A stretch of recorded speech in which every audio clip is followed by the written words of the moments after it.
Que Dios les bendiga, hermanos. Gracias a Dios por todos ustedes que están aquí. Gracias a Dios por que a mí me permite estar aquí. Y hermanos, también, por cierto, gracias por sus oraciones. El domingo en la mañana les decía que el viaje tenía como propósito que mi familia pudiera ir a la cita de la visa, que fue hoy en la mañana, hermanos. Fue ayer en la mañana y hoy ya la buena, pues, la del consulado. Y gracias a Dios todo fue bien y les dieron la visa a mi esposa, a los niños. Yo no pude entrar, pero entró mi esposa, entró con Levi, el mayor, nada más. Y pues gracias a Dios se tardaron súper poquito, yo hasta estaba espantado. Pero no, la verdad es que Dios fue moviendo las cosas y bendito Dios, ahora ya los 5 tenemos visa. Gracias, hermanos, por su apoyo en ese sentido, por sus oraciones, por su respaldo. Estamos, mi esposa y yo, muy agradecidos con ustedes y con una cantidad bastante grande de otros hermanos que también ese mismo amor que ustedes nos prodigan, nos lo dan otros hermanos y que nos apoyaron en esta aventura que tomó como año y medio. Esperar la cita y todo eso. Y bueno, gracias a Dios ya acabó. Bien, hermanos, pues sin querer tampoco dilatarme más, quiero ir directo al punto de lo que quisiera estudiar hoy con ustedes. Y el objetivo al que quiero llegar es muy sencillo. Sencillamente quiero darles como la base bíblica de por qué vamos a llegar a ese punto. Este es un tema, hermanos, se los quiero decir desde ahorita al principio. Es un tema que dice el pastor Enoch, papá, que se debería predicar más. Dice, pero los pastores suelen ser bien penosos con su propia iglesia y no predican de esto. Pero dice, pero deberíamos de hacerlo. Y él a veces lo hace. Entonces es un tema que me tomé la libertad de decir, bueno, yo que no soy pastor de Jesús el Camino, lo voy a predicar, porque yo sé que Manuel es bien penoso y no va a querer predicar de eso. Entonces, hermanos, quisiera predicar con ustedes un tema que lleva por título Inversiones en el Banco del Cielo. Inversiones en el Banco del Cielo. Y quisiera pedirles, por favor, que me acompañen a la primera de 6 citas que vamos a ver. No las vamos a leer todas, no las vamos a leer todas, pero sí las vamos a ir viendo y les sugiero que las vaya apuntando. La primera va a ser en el libro de Nehemías, capítulo 13. Nehemías capítulo 13. 13. Después del 10, 3 capítulos más. El último capítulo de Nehemías. El último capítulo de Nehemías. Así me gusta predicar hablando con la congregación y bromeando. A mí me gusta hacer eso. Nehemías capítulo 13, versículo 10 al 14. Dice así. Lo voy leyendo yo. Dice, encontré a sí mismo, está hablando Nehemías, que dicho de paso, él se había retirado de Jerusalén, construyó el muro, se fue de Jerusalén otra vez allá a la corte de Persia y luego pidió permiso y se vino de nuevo. Entonces cuando regresa encuentra varias cosas y la segunda cosa que encuentra es esta, versículo 10. Encontré a sí mismo que las porciones para los levitas, ojo con eso, las porciones para los levitas no les habían sido dadas. Y que los levitas y cantores que hacían el servicio habían huido, qué palabra, habían huido, cada uno a su heredad. Entonces, ¿verdad lo que va a hacer Nehemías? Reprendí a los oficiales y dije, ¿por qué está la casa de Dios abandonada? Y los reuní y los puse en sus puestos. Y todo Judá trajo el diezmo del grano, del vino y del aceite a los almacenes, y puse por mayordomos de ellos al sacerdote Selemías y al escriba Sadoc, y de los levitas a Pedaías, y al servicio de ellos a Anán, hijo de Zacur, hijo de Matanías, porque eran tenidos por fieles, y ellos tenían que repartir a sus hermanos, al resto de los levitas. Entonces hasta Nehemías ruega y dice, acuérdate de mí, oh Dios, en orden a esto, a eso que hizo de darle importancia a la ofrenda y a los diezmos que eran necesarios en el templo y que se habían dejado de dar, y cómo él se preocupó por los levitas. Acuérdate de mí, oh Dios, en orden a esto, y no borres mis misericordias que hice en la casa de mi Dios y en su servicio. Por alguna razón, hermanos, el pueblo que ya había regresado, ya tenían poco más de 100 años de haber construido el templo, con Zorobabel ya había pasado 100 años, una cosa así. Luego llega Esdras, reactiva, no el servicio del templo, el servicio ya estaba, pero bueno, sí lo hace un poco más fuerte, más robusto, pues. Y además él empieza a enseñar la palabra de Dios. Y después llega Nehemías, años después llega Nehemías, y él construye el muro, ¿no? Pero al mismo tiempo lo ponen de gobernador. Entonces, como él era el copero, pero al mismo tiempo era consejero del emperador de Persia, pues lo ponen de gobernador de toda la provincia de lo que era Judea, donde estaban los judíos, y empieza a acomodar un montón de cosas que usted puede leer en todo el libro de Nehemías. En algún momento él restablece el orden del templo, pone a todos en su lugar, eso lo dice como 2 capítulos antes, pone cantores, pone guardias, pone todos los que tenían algo que hacer en el templo. Se va, deja al pueblo chambeando, deja al pueblo haciendo lo que tiene que hacer, ya se habían separado de algunas mujeres, extranjeras, pues, hace todo, llega y encuentra un desorden enorme. Entre ellos habían traído a una persona malandra, malvada, y se ha ido a vivir al templo, le agarra las cosas y se las tira. Estaba bien enojado Nehemías. Pero una de las cosas que también se ve allí, y que a veces no nos detenemos mucho porque solo son 5 versículos, es que de alguna forma el pueblo de Israel, que ya había regresado, que ya sabía varias cosas, reincide en descuidar los diezmos de los levitas. Entonces, ahorita vamos a ir a esa porción. Los diezmos sostenían específicamente a los levitas, el diezmo. Pero el pueblo deja de dar el diezmo. Entonces, si usted trabaja en algo y esa empresa deja de pagarle, ¿qué es lo que usted va a hacer? Pues te vas a otra empresa que sí te pague, ¿no? Entonces, a los levitas les dejan de dar el diezmo y obviamente, pues, ¿qué hacen? Ellos, ningún levita, ningún sacerdote hijo de Aarón tenía permiso de andar chambeando por ahí haciendo cositas, al menos ellos. Su trabajo era el templo. Entonces, ¿le dejas de pagar? ¿Qué otra opción tiene, hermanos? Pues se va. Entonces, es lo que dice Nehemías que él encuentra. Pero a mí me llama la atención que no dice se fueron. Ve usted el final del versículo dice habían huido. Pues claro, hermanos, yo me imagino que intentaron quedarse. Yo imagino que hicieron lo posible por estar allí un tiempo, aunque no les daba nada. Pero pues ante la escasez, nadie les da nada. Casi que nadie los pela, decimos. No hay opción. Se fue cada uno a su heredad, a sembrar, con su chivita, no lo sé.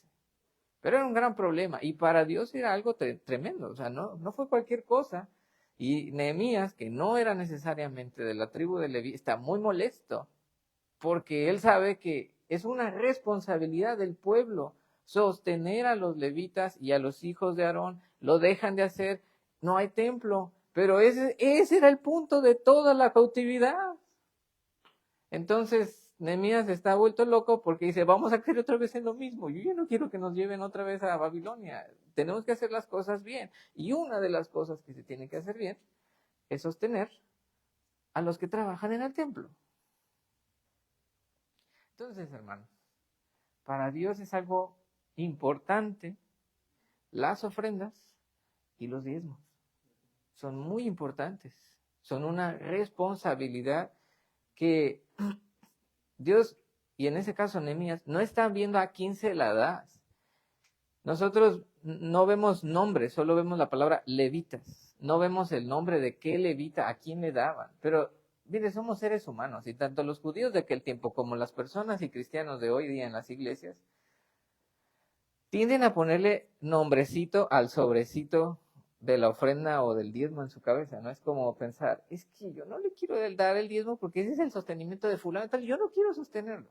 ¿Me explico? Entonces, pónganse en los zapatos o en las sandalias de aquellos judíos. Yo no sé si empezó a haber ese mal pensamiento entre los judíos de aquel tiempo, decir, nah, es que yo conozco a ese levita, no, yo no le voy a andar llevando mi diezmo.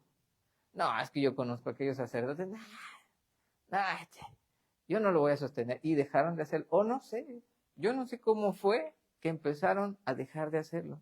Pero a Dios no le interesa el nombre. Es una responsabilidad, es como decirte, tú no vas a pensar, no lo estás haciendo al levita fulano de tal, no lo estás haciendo al sacerdote fulano de tal, me lo estás haciendo a mí. Es algo que yo, dice Dios, te estoy exigiendo. Entonces tú olvídate de a quién se va a beneficiar, sino ponte a pensar en quién te lo está exigiendo. Quiero que vean, hermanos, porque no sé si ustedes alguna vez llegaron a preguntarse, oye, ¿qué se hacía con tanto sacrificio en el templo o en el tabernáculo? ¿Qué se hacía con eso? O sea, ¿a dónde iba a dar? Vamos a verlo. No lo vamos a leer completo. Léalo ahorita en su casa si quiere. Números capítulo 18. Allí usted va a leer qué se hacía específicamente con cada cosa. Y va a saber, fíjese, aguas, va a saber cuánto le pagaban a un sacerdote hijo de Aarón y cuánto le pagaban a un levita. Ahí va. Todo el capítulo 18 del libro de Números capítulo 18, es el desglose del salario de los ministros del tabernáculo o en su momento también después del templo. Hay dos tipos de personas básicamente en el tabernáculo y en el templo. Ojo, no son lo mismo, a veces se suele confundir, no son los mismos. Los dos son de la misma tribu, pero no son lo mismo. Uno piensa que un sacerdote era exactamente lo mismo que un levita y no es así. Un levita era estrictamente alguien de la tribu de Leví, pero que su abuelo, tatarabuelo, lo que usted le llame, no era Aarón. Era quien usted quiera, pero no era Aarón. Podía ser también de la misma línea que era Coat. Ya ve que Leví tuvo 3 hijos, Gersón, Coat y Merari. Merari es nombre de hombre, por cierto, ¿eh? Está increíble. Coat era el papá, bueno, el abuelo de Aarón. Entonces, de Aarón, ahora sí salen los sacerdotes. Los que usted y yo llamamos sacerdotes, solo son descendencia de Aarón. Obviamente son levitas. Pero ellos tenían primos que eran levitas, pero como no eran hijos de Aarón, ellos no eran sacerdotes. Entonces, uno puede ser uno de la tribu de Leví, pero no ser sacerdote. Y había una diferencia, ahorita la va a ver. O uno podía ser sacerdote, eso te hacía levita, pero al mismo tiempo descendiente de Aarón. Entonces, son dos diferentes. Ojo, no lo revolví, que creo que hasta yo me hice bolas, pero no, ¿verdad? Vamos bien. Ok. Entonces, hay dos. Tribu de Leví. Pero la línea de Aarón son los sacerdotes, nada más ellos. Y todos los demás levitas son levitas y punto, se acabó. Ok, perfecto. Números 18:1. Dice, Jehová dijo a Aarón, tú y tus hijos y la casa de tu padre, eso es importante, contigo. Dice, llevaréis el pecado del santuario y tú y tus hijos contigo llevaréis el pecado de vuestro sacerdocio. Y tus hermanos también, la tribu de Leví, la tribu de tu padre, haz que se acerquen a ti y se junten contigo y te servirán, ojo. Y tú y tus hijos contigo serviréis delante del tabernáculo del testimonio y guardarán lo que tú ordenes y el cargo de todo el tabernáculo. Y luego, esto es algo para los levitas, mas no se acercarán a los utensilios santos ni al altar para que no mueran ellos y vosotros. Entonces, un levita, un sacerdote estaba encargado del lugar santo y del lugar santísimo y del altar, del sacrificio. Un levita no podía hacer ningún sacrificio, no tenía permiso de entrar al lugar santo, menos al lugar santísimo, de por sí solo ahí era uno, y no tenían permiso un levita de hacer un sacrificio. Ellos asistían al sacerdote. ¿Qué me refiero con esto? El sacerdote era, tú llevabas tu chivita, el levita te la recibía y había una de dos, o tú mismo, de la tribu de, ¿qué les gusta? ¿Judá? Judá. De la tribu de Judá, o tú mismo degollabas, solo hasta ahí, degollabas tu chivito, o lo degollaba el levita. Entonces el levita, ya que había destazado y sacado todas las partes que se tenían que sacar de tu chivita, se la entregaba al sacerdote. Entonces el sacerdote la agarraba, la mecía, se iba al altar y la aventaba al altar. Pero eso no lo podía hacer un levita. Lo hace, se muere. ¿Más o menos? Perfecto.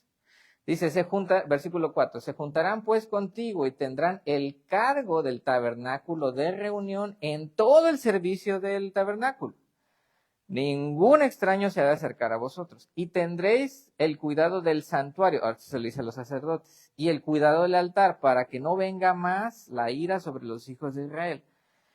Porque, he aquí, yo he tomado a vuestros hermanos, los levitas de entre los hijos de Israel, dados a vosotros, a los hijos de Aarón. Dice, en don, en regalo de Jehová, para que sirvan, fíjense, en el ministerio del tabernáculo. Es decir, ellos barren, ellos limpian, ellos, pues no sé, prendían las lamparitas de afuera, ayudaban en los sacrificios, le traían las cosas a los sacerdotes, lavaban las túnicas de los sacerdotes, etcétera. Había un montón de trabajo, pero no podían hacer el sacrificio. Dice, más 7. Mas tú y tus hijos contigo guardaréis vuestro sacerdocio en todo lo relacionado con el altar y del velo adentro y ministraréis. Yo os he dado en don el servicio de vuestro sacerdocio. Y el extraño que se acerque morirá. Entonces, hasta ahí ya Dios está haciendo la diferencia. Le digo, no vamos a leer todo el versículo 18, voy a ir directamente hasta donde les dice, este es tu sueldo. Fíjese. Versículo 8. Dijo más Jehová a Aarón, he aquí, yo te he dado también el cuidado de mis ofrendas. Todas las cosas consagradas de los hijos de Israel te he dado por razón de la unción y a tus hijos por estatuto perpetuo. Esto será tuyo, escucha, de la ofrenda de las cosas santas reservadas del fuego. ¿A qué se refiere con eso? Había solamente 2 ofrendas que se quemaba todo. Y había otras que no, solo se quemaba la grasa y un pedazo de la, ¿cómo se llama? De la espalda, nada más. Todo lo demás se sacaba del altar, asado, pero se sacaba. Y uno dice, ¿y a dónde va? Aquí va. Dice, toda ofrenda de ellos, todo presente suyo, y toda expiación por el pecado de ellos, y toda expiación por la culpa de ellos que me han de presentar, será cosa muy santa para ti y para tus hijos. En el santuario la comerás. Eso es de ellos. Y luego dice el 11, esto también será tuyo, la ofrenda elevada de sus dones y todas las ofrendas mecidas, Y luego 12, de aceite de mosto y de trigo, todo lo más escogido, las primicias de ello que presentarán a Jehová, para ti las he dado. Entonces, y luego dice, 14, todo lo consagrado por voto en Israel será tuyo. Y luego, versículo 15, todo lo que abre matriz, todo lo primogénito, de toda carne que ofrecerán a Jehová, así de hombre como de animales, será tuyo. Los seres humanos se redimían, los animales no. Entonces, este es del sacerdote. El salario del sacerdote, y iban a ser un montón, eran todos los sacrificios que no fueran quemados por completo al fuego, que eran el holocausto y el sacrificio de expiación, todas las ofrendas, todas las primicias y todo lo consagrado. Eso lo agarraba y se empezaban a repartir. ¿Ya te tocó? No, ahí te va. Este es lo tuyo. Sacerdote fulano de tal, este es tuyo, este es tuyo. Este es tu salario. Ese es tu sueldo. Entonces, comían carnita asada bastante los sacerdotes. Pero ese era su salario. Pero además tenían aceite, grano, mosto, etc. ¿Qué era lo de los levitas? Bueno, nos vamos hasta el versículo 21. Bueno, pero antes les dice, versículo 20, a los sacerdotes les dice, y Jehová dijo a Aarón, de la tierra de ellos no tendrás heredad, ni entre ellos tendrás parte. Yo soy tu parte. y tu heredad en medio de los hijos de Israel. Entonces, los sacerdotes tenían ciudades que eran solo de ellos. ¿Dónde? Repartidas entre las diferentes tribus y vivían en el templo. Esa era su casa. Ahora sí, pero falta una cosa de todo lo que se llevaba al tabernáculo, al templo. Ahí va, versículo 21. Y he aquí, yo he dado a los hijos de Leví, al resto de los levitas, ¿qué cosa, hermanos? Todos los diezmos en Israel por heredad, por su ministerio, por cuanto ellos sirven en el ministerio del tabernáculo de reunión. Y dices, y te estoy dando a los levitas porque no quiero que nadie más se acerque, para que nadie más muera. Entonces, a los levitas les voy a dar como un permiso, un pase especial. Ellos tienen permiso de estar allá adentro, no pueden hacer sacrificios, pero ellos van a estar allí. Pero tienen que tener una paga. ¿Cuál? Los diezmos. Todos los diezmos son de ellos. Y luego les dice, ellos tienen que dar, versículo 26, al final, tienen que dar el diezmo del diezmo. Pero el diezmo es de ellos. Las ofrendas, consagraciones, holocaustos son tuyos. Los diezmos son de ellos. ¿Va? Y fíjense, bien bonito lo que dice en el versículo 31.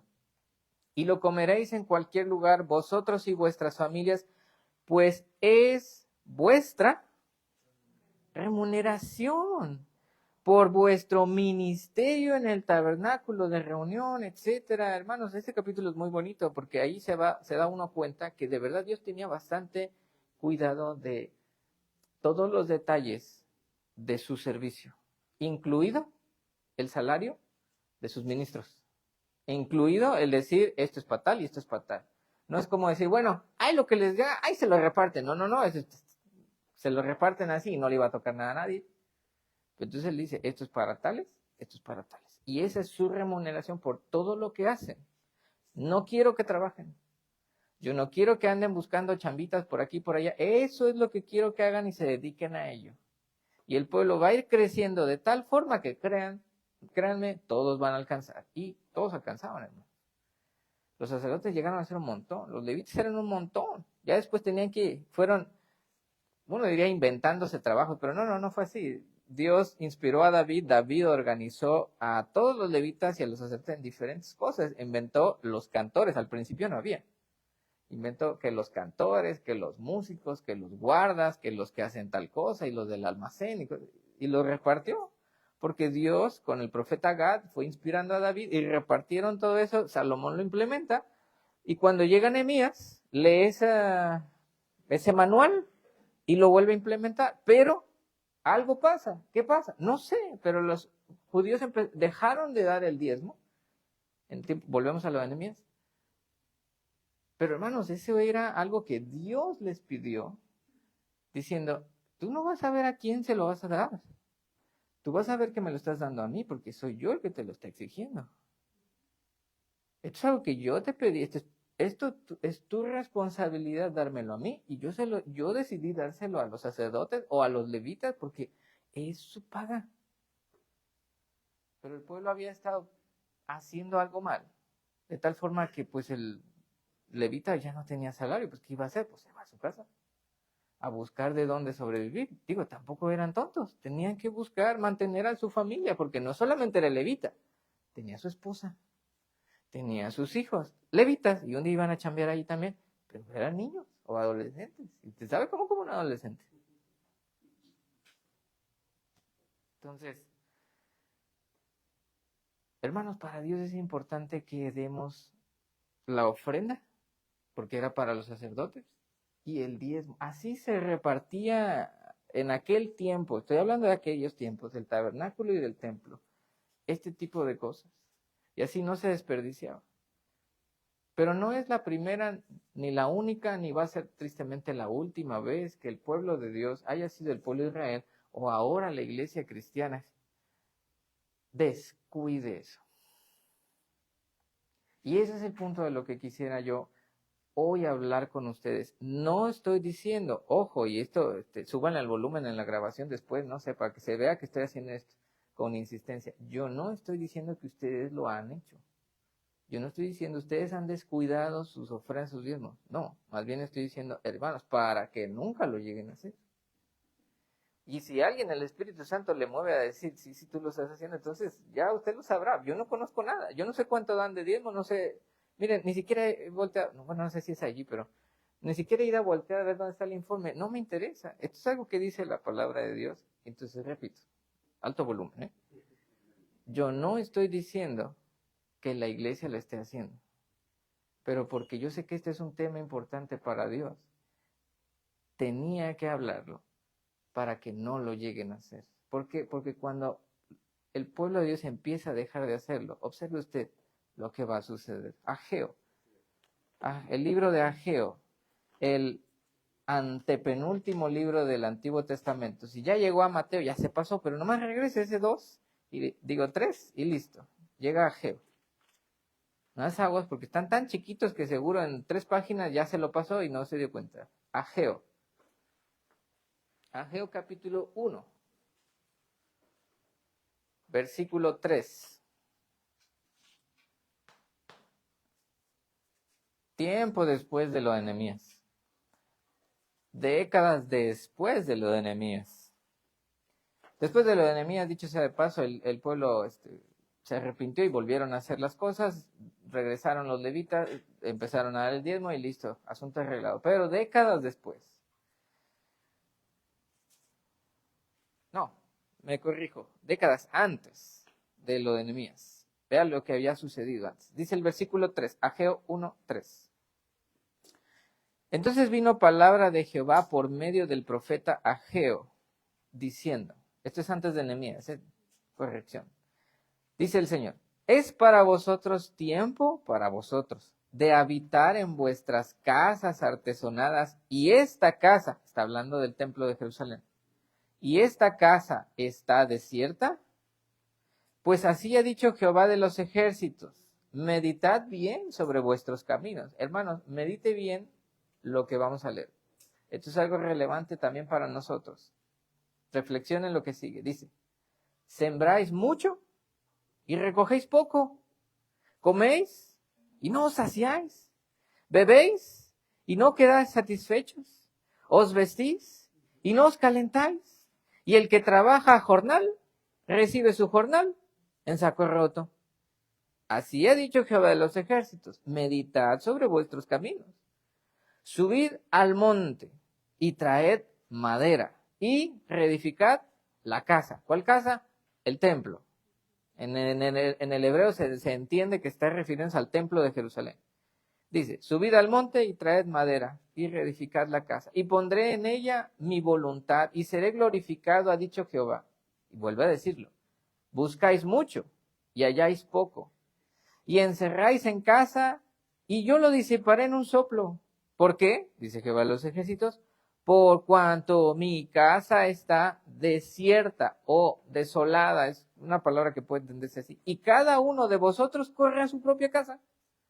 Y luego dice, fíjese lo que va a decir el Señor, yo no lo digo, esto no es mi especulación, esto es una afirmación de Dios.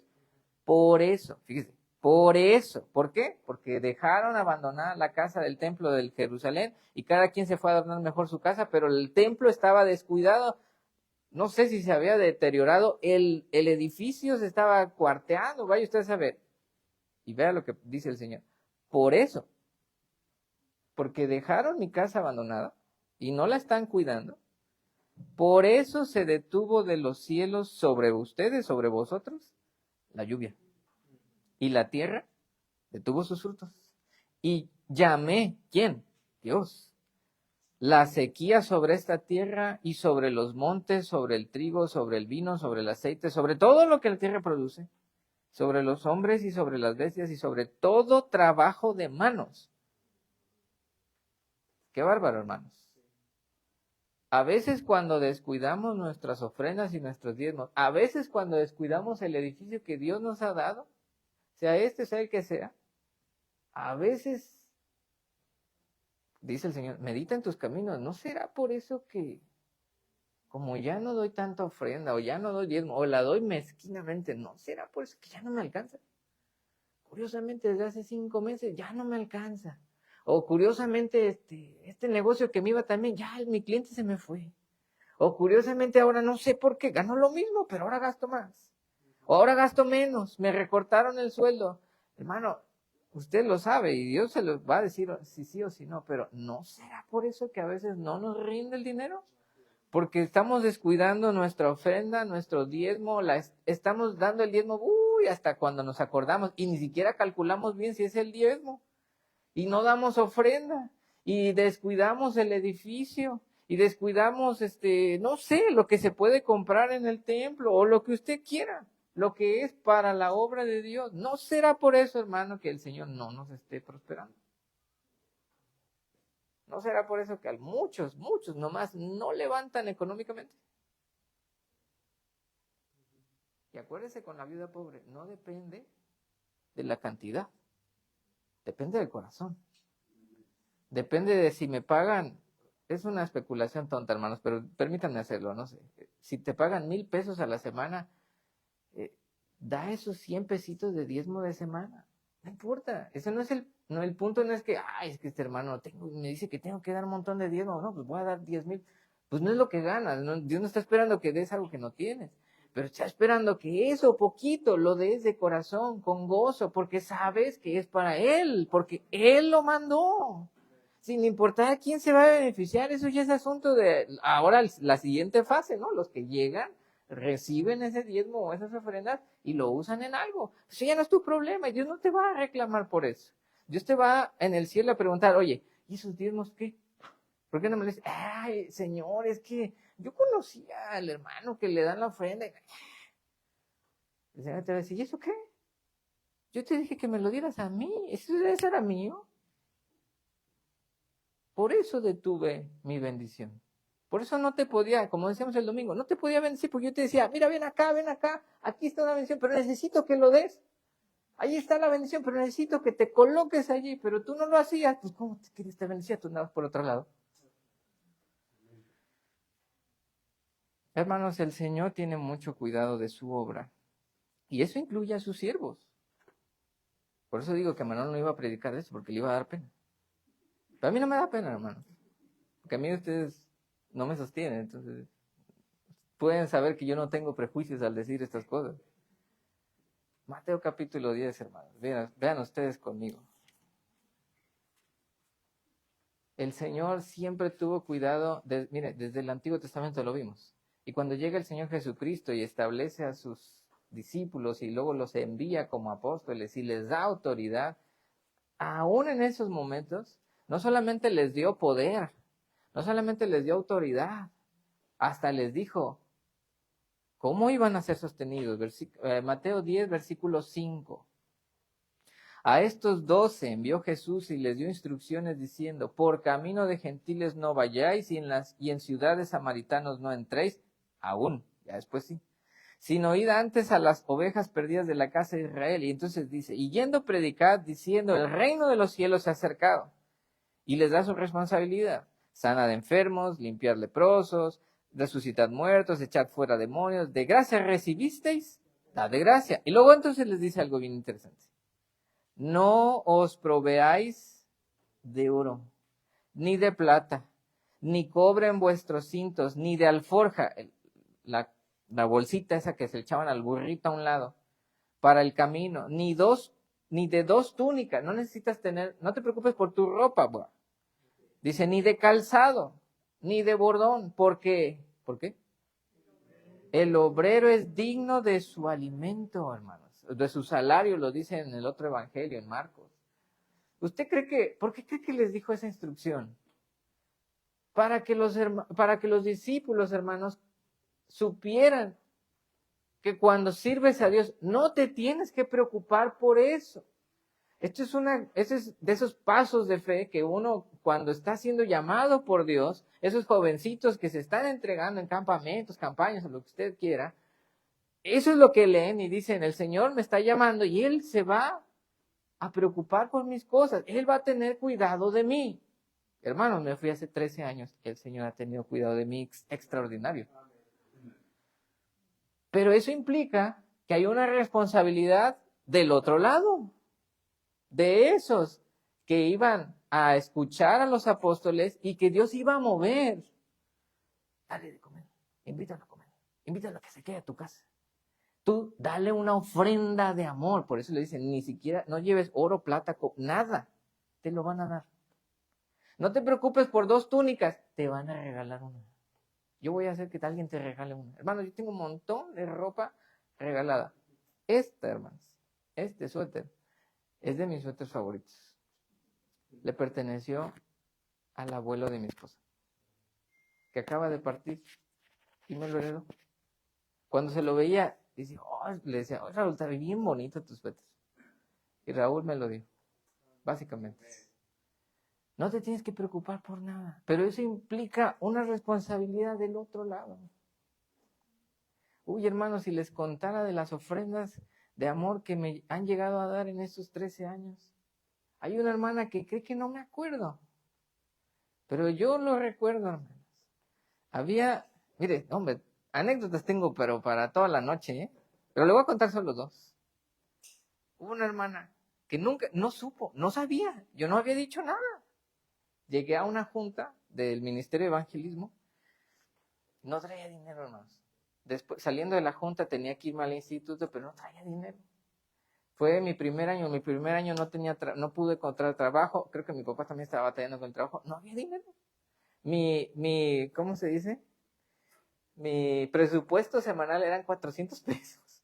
Tenía que ver cómo lo mareaba. Y esa hermana no sabía que a mí ya se me habían ido los 400 pesos, y era lunes, hermano. Cuando acabó la junta, la hermana Lupita, así se llama, Lupita Flores, me dice, Gera,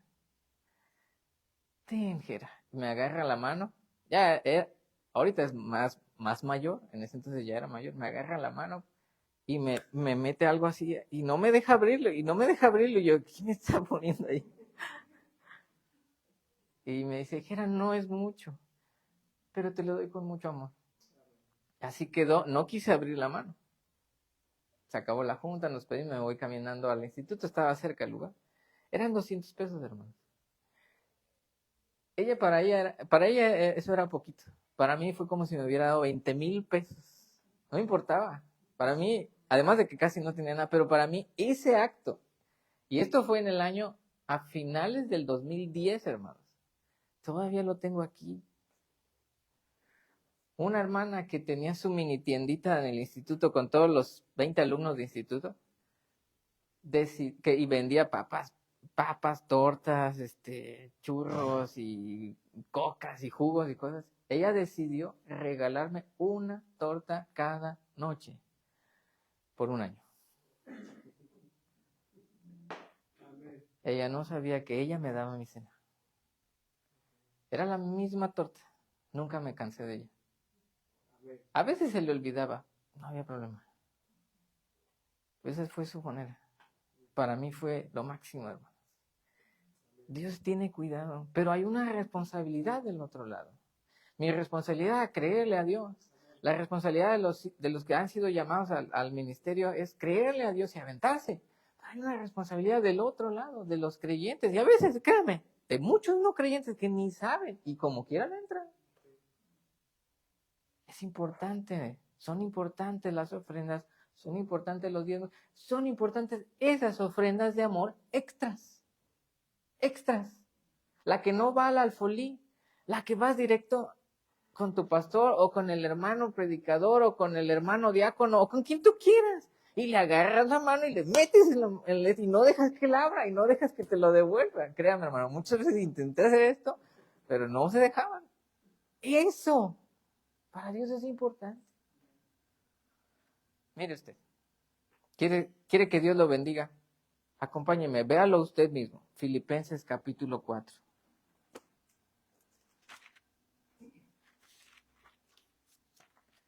Filipenses capítulo 4, versículo 10.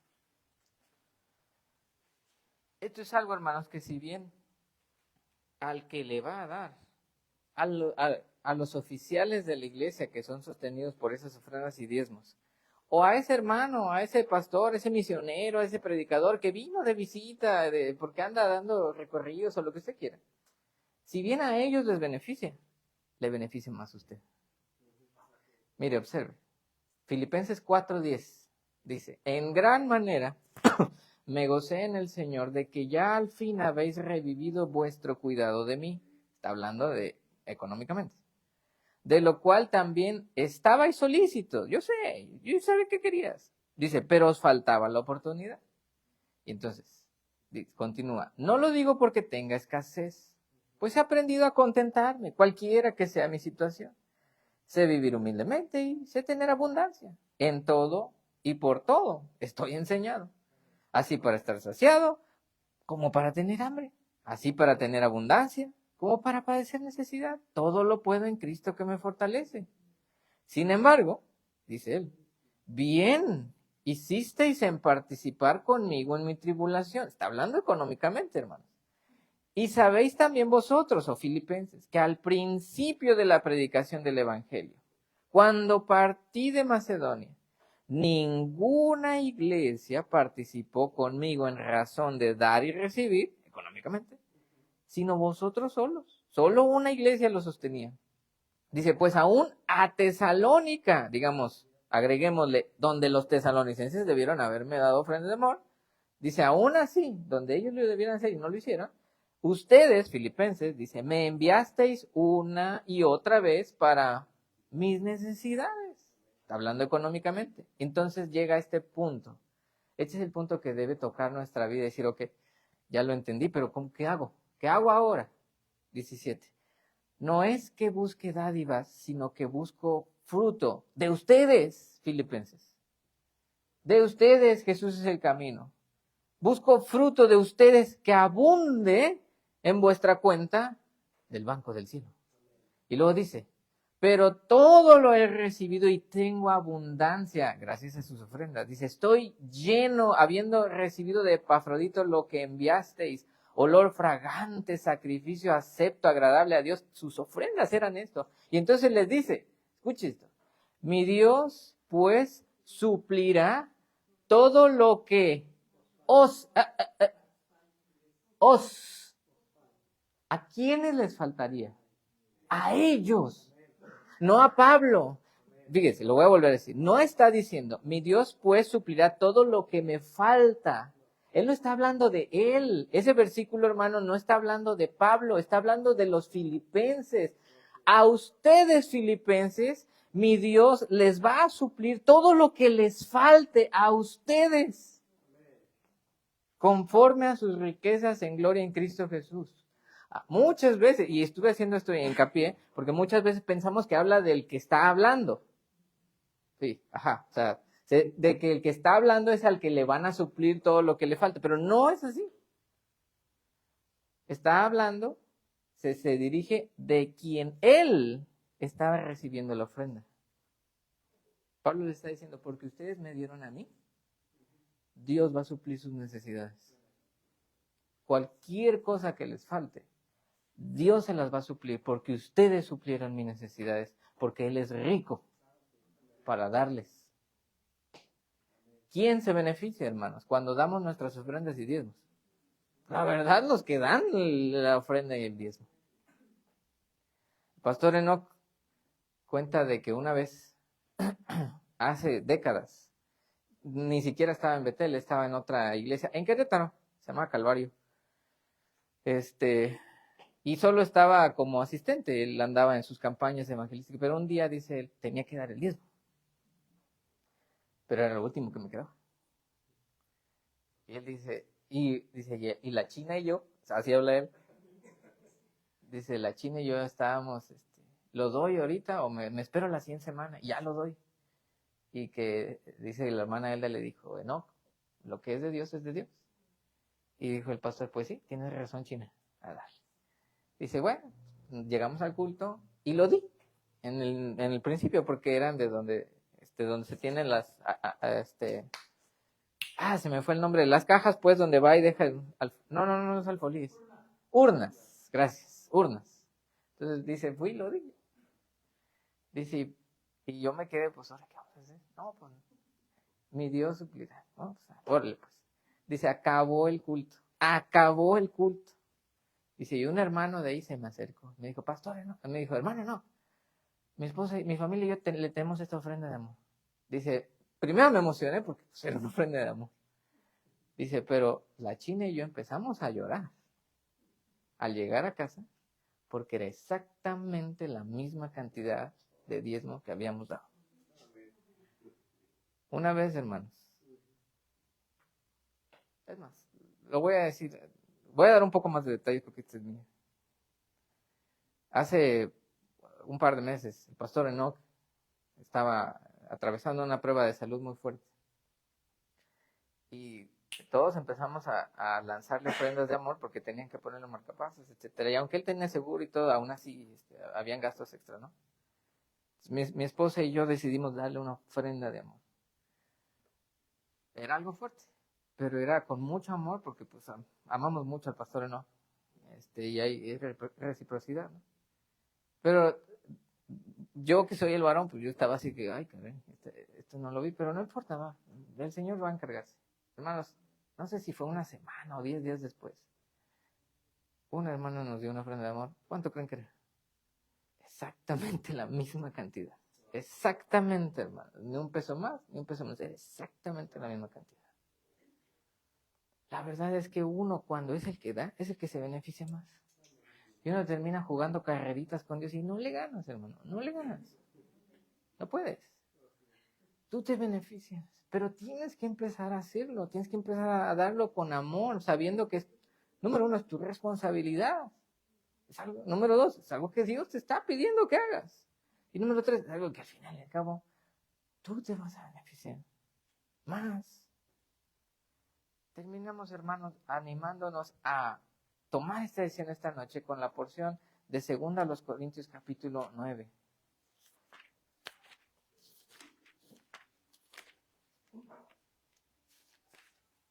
Segunda a los Corintios 9.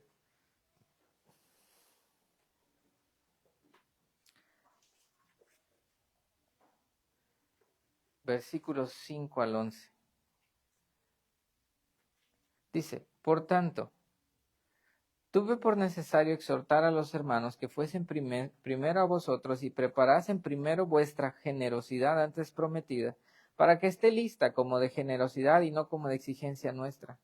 Y entonces, esta es la parte que quiero que hoy albergue en su corazón y le pida a Dios que le ayude a no solo saberla, no solo creerla, sino a vivirla, a llevarla a cabo. Dice, pero esto digo, el que siembra escasamente, también segará escasamente. Y el que siembra generosamente, generosamente también segará. Cada uno dé como propuso en su corazón, no con tristeza ni por necesidad, porque Dios ama al dador alegre. Escuche esto. Y poderoso es Dios. ¿O no lo es? Sí lo es. Poderoso es Dios para hacer que abunde en vosotros toda gracia, dinero, a fin de que, teniendo siempre en todas las cosas todo lo suficiente, no te va a faltar, vas a tener para el mandado, para la gasolina, para la renta, para el agua, para la luz, para la escuela, vas a tener lo suficiente, dice, para que teniendo siempre en todas las cosas lo suficiente, abundéis para toda buena obra. Te va a dar más para que cubiertas tus necesidades puedas dar. Dice, como está escrito, repartió, dio a los pobres, su justicia permanece para siempre. Y el que da semilla al que siembra, ¿quién es el que da la semilla al que siembra? Dios. Dios es el que le da la semilla al que siembra, dice. Y pan al que come, ¿quién es el que da pan al que come? Dios. Dios, hermanos. Y el que da semilla al que siembra y pan al que come, ¿qué va a hacer, hermanos? Proveerá. No solamente va a proveer, y multiplicará vuestra sementera. Y no solamente va a proveer y va a multiplicar, y aumentará los frutos de vuestra justicia.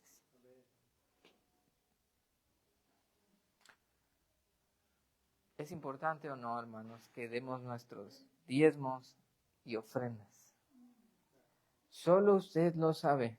Y qué bueno, la verdad. Solo usted sabe cómo ha sido en estos últimos tiempos en cuanto a sudar a la obra de Dios. Solo usted sabe si ahorita reflexionando encontró la explicación de alguna escasez. Solo usted sabe si ahorita reflexionando empezó a cobrar sentido el por qué las cosas no han ido tan bien económicamente. Y solo usted sabe si el día de hoy el Señor le ha convencido a decir, ya, voy a empezar a dar mi diezmo en su momento, en su cantidad, voy a dar ofrendas, voy a ver cómo ayudo para que cuidemos, no solamente, en primer lugar, hermanos, ojo, este es un extra, pero es del mismo tema. En primer lugar, a los pastores y a sus familias, ese es el primer lugar, y en segundo lugar al edificio. Primero van los pastores y sus familias, y luego va el edificio. Solo usted sabe si Dios lo está moviendo a hacer algo así. Y también incluso a decir, ¿sabes qué? Y cuando venga un hermano, no sé, un misionero el hermano Heriberto, quién sé, voy a ir y le voy a agarrar la mano. Bueno, si es hombre no le agarre la mano, solo dale un sobre. Pero le voy a ir y le voy a dar esta ofrenda. Le comparto un último recuerdo que no sé por qué ahorita se me vino a la mente, pero me conmovió mucho. Un mes antes de la pandemia, hermanos, un mes antes, era febrero. Febrero. Me invitaron a ir a un pueblito de Veracruz, fíjate, a Veracruz, en Cruz Verde, con el pastor Cruz Santiago. Puros Cruz. Puro Cruz. En medio de la sierra de Veracruz, hasta mero arriba, hermano. Hombre, un día le muestro fotos. La forma de llegar ahí, qué bárbaro. Es para gente que le gusta la adrenalina. Está increíble el camino. Puntos que viven hasta allá arriba. Allá arriba vive una comunidad, un pueblito, Cruz Verde. Fíjese qué cosas. El 85% del pueblo es cristiano. Quedan como unos 10 católicos en todo el pueblo, nada más. Y ahí está una iglesia, la iglesia de Cruz Verde. Bueno, total, hicimos una campaña de profecía bíblica, así del mapa profético, todo nos lo aventamos con diapositivas, les di un manualito, etcétera, ¿no? Ellos hablan totonaca, estaba increíble porque a veces yo hablaba, me esperaba y el pastor traducía en totonaca. Estuvo muy bonito. Me llevé a 2 hermanos, estábamos felices, hermano, fue una cosa hermosa convivir con esa iglesia, con esos hermanos, eran amorosos. Pero lo que le quería contar, entre muchas cosas que le podría contar de esa vez, fue que el último día se me había cerrado la garganta. Ya, se me cerró. Me pidieron que bautizara, bauticé en un manantial. Estaba haciendo un frío, hermanos, pero frío. Usted dice, a Veracruz, no, pues yo no sé, pero un frente frío entró y estaba helado. Total, al final, después de los bautismos y después de la última predicación, se me cerró. Ya no podía hablar. Entonces estaba yo sentadito, esperando que me iban uno de los hermanos me iba a traer un café. Yo no sé qué iba a hacer. Yo estaba sentado. Llega un hermano, joven, más joven que yo. Así se debe decir. Y entonces llega, se sienta y me dice, pastor, quiero darle una ofrenda de amor. Y entonces le sonríe y me dice, lo he estado juntando para el pastor que iba a venir y pues es usted, entonces se lo quiero dar. Entonces me está hablando mientras me está extendiendo el sobre. Entonces, una de las cosas que el pastor no te enseña a la fuerza es recibe los sobres. No, nada de que los dejes colgados, es recíbelo. Entonces lo agarro, pero él no lo suelta. No, espérese. Pero no lo hizo en mala intención. Escuche lo que estaba pasando. No me piense mal de este hombre. No lo suelta y sigue hablando. Y entonces yo lo suelto y lo escucho. Y repliego mi mano. Entonces él dice, esta es una ofrenda de mi esposa. Dice, esta es una ofrenda que juntamos mi esposa y yo por 5 o 6 meses. Algo así. Y le digo, ok. Y le digo, gracias, mi hermano. Y me dice, nada más le pido que ore por mi esposa. Dice, tiene 8 meses y medio. Dice, ya se va a aliviar. Dice, y estamos viendo dónde la llevamos. Entonces vuelve a extenderme el sobre. Y esta vez soy yo el que se lo empuja. Y le digo, no, mi hermano, tómalo. tú lo necesitas más que yo. Y me dice, no, pastor, esto es algo que nosotros quisimos juntar para el pastor que iba a venir, y es usted. Y ya, ¿no? Me dijo que muchas gracias por las predicaciones que le habían servido, etcétera. Y me lo vuelve a extender, y yo, mi hermano, tómalo, te lo regalo para que puedas atender a tu esposa, ya se va a aliviar, tú lo necesitas, créeme. Porque yo tenía a Leví ya, y ya había nacido este Jacob, y acababa de nacer, tenía como 6 meses. Yo me acordaba de todos los gastos, hermano. Y le digo, créeme, los vas a ocupar, mi hermano. Y me dice, no, pastor, por favor. Y lo extiende, pero ya me lo extiende, así casi me lo quería meter en la... Entonces lo agarro y me le quedo viendo y le digo, por favor, mejor tómalo tú. Me dice, no, pastor. Dice, no, no se preocupe, nosotros vemos cómo le hacemos. Dice, Dios se va a encargar de nosotros, pero esto es algo que nosotros juntamos para usted. Hermano, fue de las ofrendas más difíciles que he tenido que aceptar, pero me conmovió el alma. Dios bendijo a ese hombre y a su familia. Usted toca vidas cuando hace esas cosas.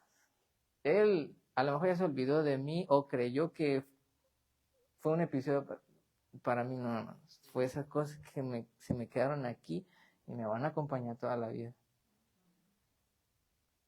Es importante. Hermanos, es importante que si ya está dando su ofrenda y su diezmo a la iglesia, sígalo dando, anímese, que esto entonces lo haya animado a seguirle. Si ha bajado, entonces reciba la exhortación y empiece a hacerlo de nuevo. Y hermanos, tomen cuidado de los pastores y sus familias. Hermanos, tomen cuidado de este edificio. He visitado muchas iglesias pequeñitas, de templos chiquitos. Dios ha bendecido a esta iglesia con un edificio bastante grande, bastante bueno, y uno enfrente. Llénenlo de almas y cuiden de él.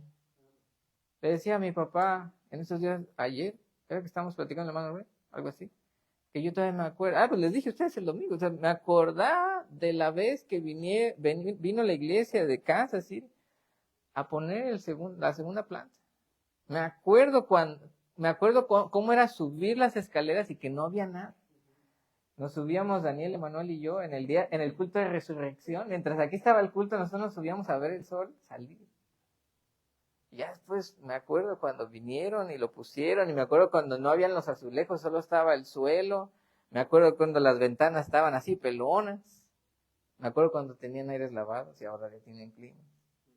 Dios los ha bendecido, hermano. Pero tienen que cuidarlo. Y una de las formas es dando lo económico, y el Señor les va a bendecir más. Tomemos una decisión esta noche, hermanos. ¿Me acompañan a orar?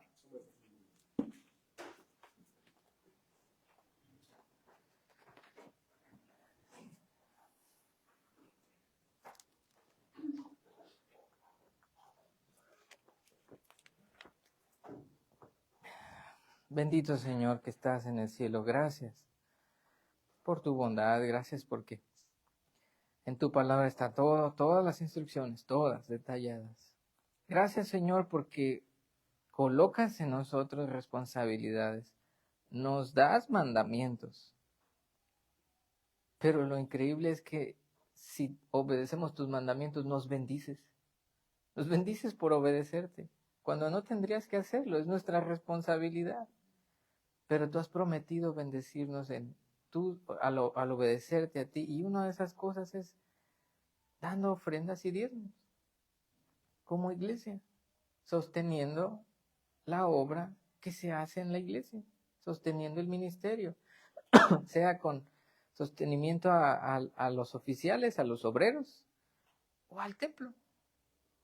Señor, yo te ruego que tu Espíritu Santo use las porciones de tu palabra y toque corazones en esta noche de los hermanos que están aquí o los que están viendo la transmisión, y que, Señor, tú los animes a continuar dando fielmente sus ofrendas y sus diezmos, o que tú los convenzas a empezar a hacerlo o a regresar a hacerlo y a comprobar que tú bendices cuando te obedecemos, y esta este mandamiento incluido.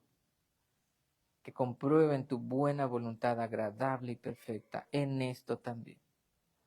Toca sus corazones, Señor, y que no salgan de este edificio igual que como entraron. Te alabamos por todo y te bendecimos en el nombre que es sobre todo nombre, el de tu Hijo Jesucristo, nuestro Mesías y Salvador. Amén. Gracias, hermanos, que Dios los bendiga.